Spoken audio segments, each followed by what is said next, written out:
Magic Detective, starring the world's greatest magician, Blackstone. He tells you the inside story of The Curse of the Yogi. And right after the story, Blackstone will explain tricks that you yourself can perform. Reveal the guarded secrets of the world's greatest living magician.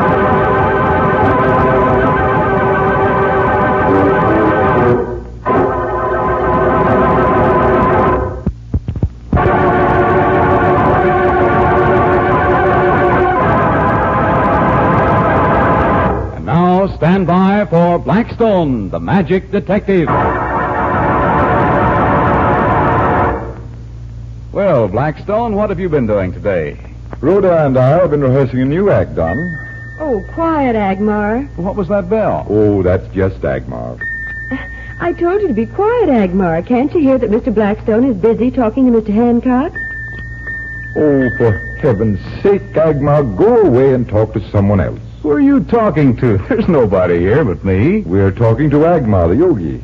He gets very bothersome at times. Oh, now, look here. Well, there's only one thing to do, Rhoda. Call Kuthumi.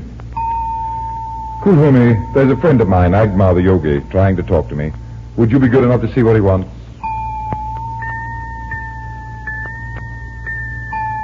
Oh, now, look, will one of you please break down and tell me what those bells are? Why, Don, didn't we introduce you to Agmar and Kuthumi?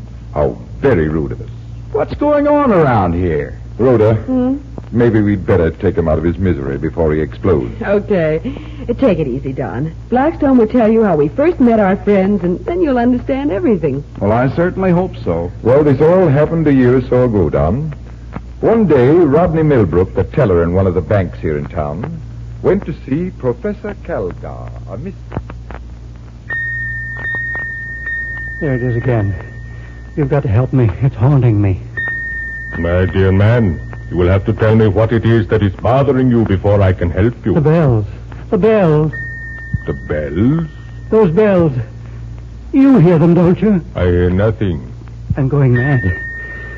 I can't stand this. They've got to stop, I tell you. They've got to stop. My friend, I think these bells are the call of Agmar the yogi. Agmar? Yes. He comes to people who have some crime on their souls. To people who have not confessed their sins. I've done nothing. I swear it. But the yogi knows. The yogi knows. I haven't done anything. I haven't. Confess, my friend, and the bells will leave you. Confess. But I haven't done anything. Leave me now. And when you are ready to make your peace with the yogi and with the world, come back to me. Until then, you will hear the bells of Agmar calling to you.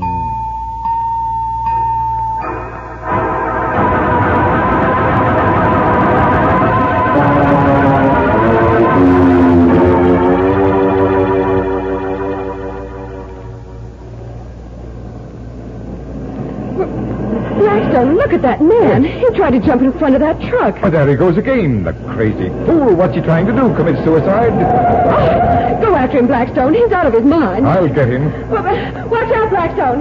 That truck! Blackstone! Rhoda, come here, please. I need you. I'm coming, Blackstone. Oh, golly. That truck missed you both by inches. Help him with this chap, Rhoda. He's been stunned. Let's take him into that hotel.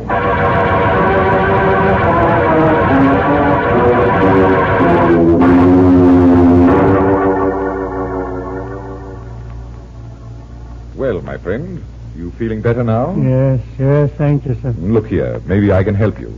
You were trying to do away with yourself, weren't What if I was? It's my life, isn't it? Hey, that's no way to talk to a guy who just saved your life. I can't stand it anymore. Those bells ringing all the time.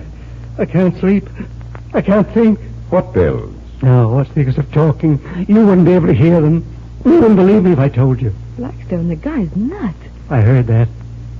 Maybe I am crazy. Maybe I've lost my mind. If I haven't, I will lose it soon. I can't go on listening to those bells night and day.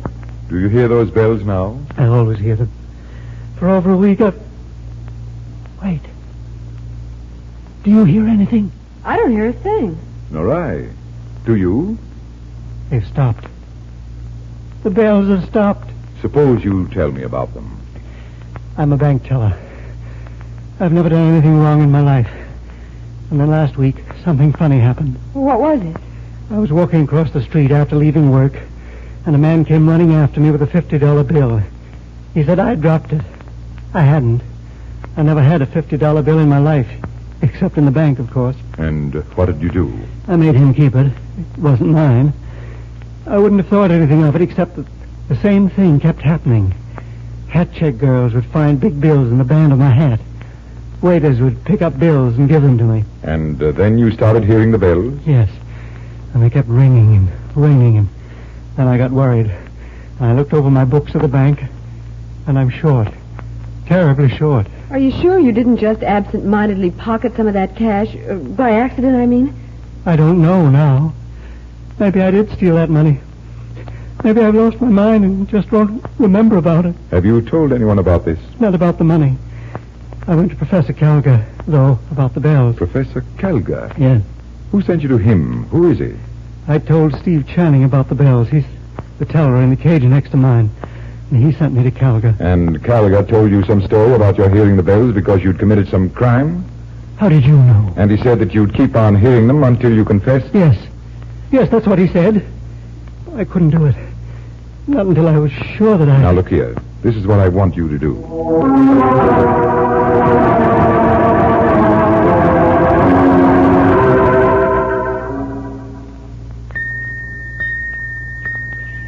Professor Calga, I've come... Yes, my friend. The bells. I can't stand it anymore. I want to be rid of the bells. Then you must do as the bells tell you. I will ask you questions, and you must answer as the bell tells you to do. It will ring 3 times for yes, Yes. twice for no. Yes. Ready? Ready? Have you committed a crime? Yes. Have you stolen money? Yes. Will you put that in writing? No. Will you put that in writing, I said? No, no, no. Do as I say, put that in writing. Agma tells you to confess. And Kulhumi says that you are innocent. What is the meaning of this? Who are you? That is what I should ask you. Why have you been framing Millbrook for a crime done by his fellow teller? Watch out, he's got a gun.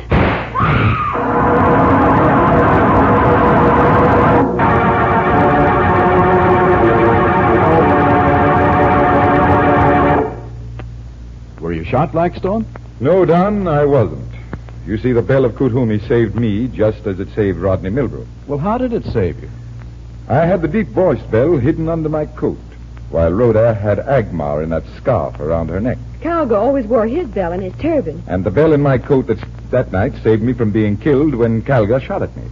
The bullet hit the bell instead of me. Well, there's only one thing I don't understand. How did you get into Professor Calga's room in order to save Rod? Oh, that was easy. While Rod was coming in and Calga was answering his ring at the door, Rhoda and I climbed up the fire escape and hid behind the curtains. However, I had made sure there was a fire escape. Mm-hmm. So, another mystery was solved by magic. Blackstone, what's today's trick? Well, it's going to be a cigarette trick. Don, let me have that empty beverage bottle on the tray. Okay. Thank you. And here's the cigarette. I place it down in the neck of the bottle. And now, what's going to happen when I let go? Well, the cigarette will fall to the bottom of the bottle. Not if you have the good old hocus pocus. Watch. Well, I never. The cigarette is staying right in the neck of the bottle. It only dropped a few inches. It's just floating in air. Well, now, I've seen everything. No, you haven't, Don. Watch what happens when I snap my fingers. Well, the cigarette is coming up. Rising right out of the bottle. Another snap, and it stops. Now, when I say pocus hocus, it goes in reverse. It's sinking into the bottle again. Down, down. Stop. And hocus pocus, up. And up it comes. Up, up. Right up to the very top. See? It's almost completely out of the bottle. Practically standing on end. It's tipping. It's going to fall. No. I caught it with my other hand. Here, Rhoda. You can examine the cigarette. Well, how about the bottle? Oh, you would be a skeptic, Don. Here's the bottle. Examine it all you want. All right, it's completely empty. Perfectly ordinary bottle. And a perfectly ordinary cigarette. How did you ever work it? Well, you think it over, Rhoda. And if you can't think it out, I'll be back to tell you.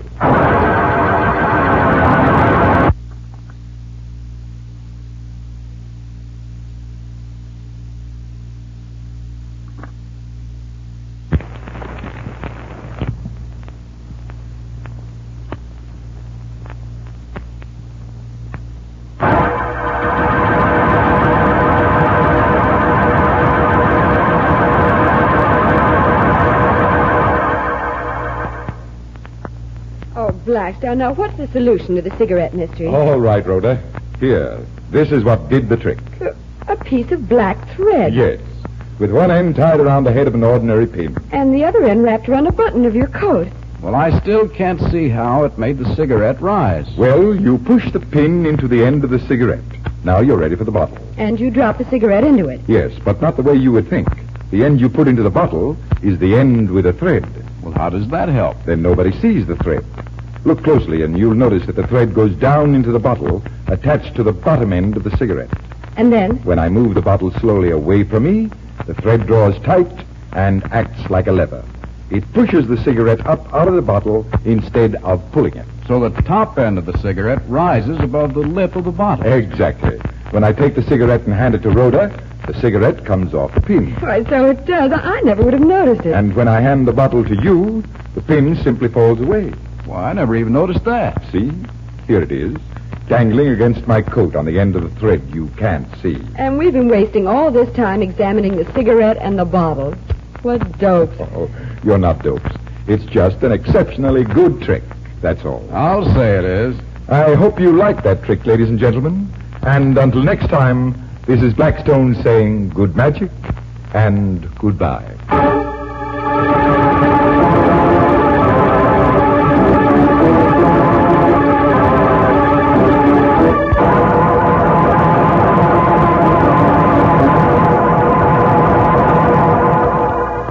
Be with us next time when the world's greatest living magician, Blackstone, tells us the story of the coin of Cleopatra and explains more tricks that you yourself can perform.